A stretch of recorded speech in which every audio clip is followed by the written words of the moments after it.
மத்திய அரசின் தூய்மை பணியாளர்கள் மேம்பாட்டு திட்டத்தின் கீழ் தூய்மை பணியாளர்களுக்கு தேவையான அடிப்படை வசதிகள் மத்திய மாநில அரசுகளின் அறிவிக்கப்பட்ட திட்டங்கள் மூலமாக நேரடியாக பயனாளிகள் சென்றடையும் நோக்கத்தில் தமிழகம் முழுவதும் அனைத்து நகராட்சிகளிலும் 22ஆம் தேதி முதல் 27ஆம் தேதி வரை சிறப்பு முகாம்கள் நடைபெற்றன.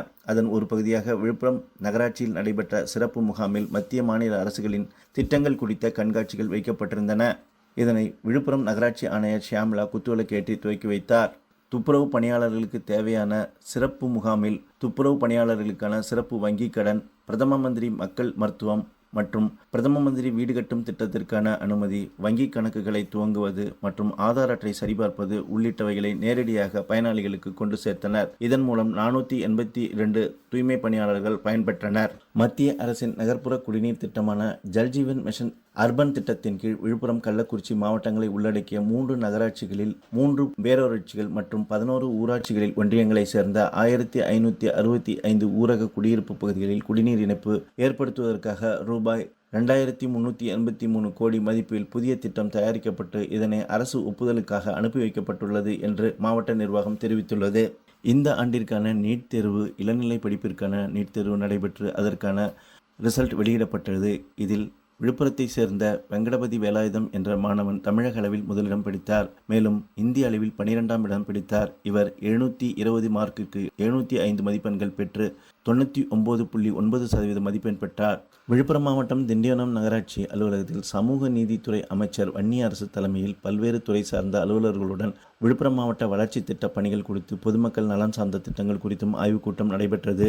இதில் பேசிய அமைச்சர், திண்டிவனம் சட்டமன்ற தொகுதிக்கு உட்பட்ட பொதுமக்களுக்கு தடையின்றி பாதுகாப்பான குடிநீர் வழங்கவும், ஆழ்துளை கிணறுகள் மற்றும் மேல்நிலை நீர்த்தேக்க தொட்டிகள் ஆகியவற்றை திறம்பட செயல்படுத்தவும், அவற்றை பழுது இருந்தால் பழுதை நீக்கவும் குழாய்களை சரிவர அமைத்து சீரமைக்க வேண்டும் என்றும் அவர் கேட்டுக்கொண்டார்.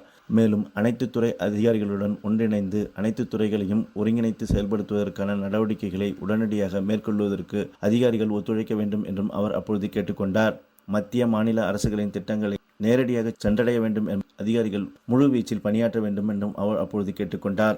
இந்திய பொருளாதாரத்தின் மிகப்பெரிய பங்கு வகிப்பது கால்நடைகள். அவற்றை பாதுகாக்க வேண்டும் என்பதற்காக மத்திய அரசு பல்வேறு திட்டங்களை செயல்படுத்தி வருகிறது. மிகப்பெரிய கொடிய நோயான கோமாரி நோயை கட்டுப்படுத்துவதற்கு, கால்நடைகளை காப்பாற்றுவதற்கும் மத்திய அரசு தேசிய விலங்கின நோய் தடுப்பு திட்டத்தின் மூலம் ஆண்டுதோறும் இலவசமாக தடுப்பூசி முகாம் நடைபெறுகிறது. விழுப்புரம் மாவட்டத்தில் நடைபெற்ற தடுப்பூசி முகாம் 1 மாத காலம் நடைபெற்றது. இதில் 13 ஒன்றியங்களிலும் பல்வேறு கிராமங்களில் நடத்தப்பட்டன. இதன் மூலம் 4,48,000 கால்நடைகள் பயன்பெற்றன.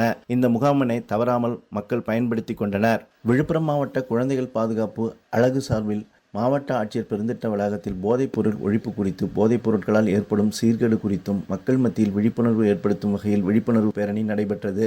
இதனை விழுப்புரம் மாவட்ட ஆட்சியர் ஷேக் அப்துல் ரஹ்மான் கொடியசைத்து துவக்கி வைத்தார். இதில் ஏராளமான சுய குழு பெண்கள் கலந்து கொண்டனர். போதைக்கு எதிரான வாசகங்கள் மற்றும் போதைப் பொருளால் ஏற்படும் பாதிப்புகள் குறித்த வாசகங்களை பதாகைகளாக ஏந்தி பேரணியில் சென்றனர். பேரணி முக்கிய வீதிகள் வழியாக சென்றடைந்து தலைமை மருத்துவமனையில் முடிவடைந்தது.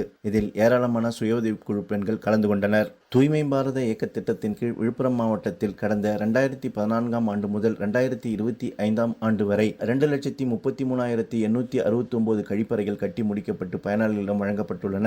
மேலும் இத்திட்டத்தின் மூலம் 2025-26ஆம் ஆண்டு புதிய தனிநபர் கழிப்பறைகள் 5,964 இலக்கு நிர்ணயிக்கப்பட்டு இதுவரை 5,014 கழிவறைகள் கட்டி முடிக்கப்பட்டு பயனாளிகளிடம் வழங்கப்பட்டுள்ளன.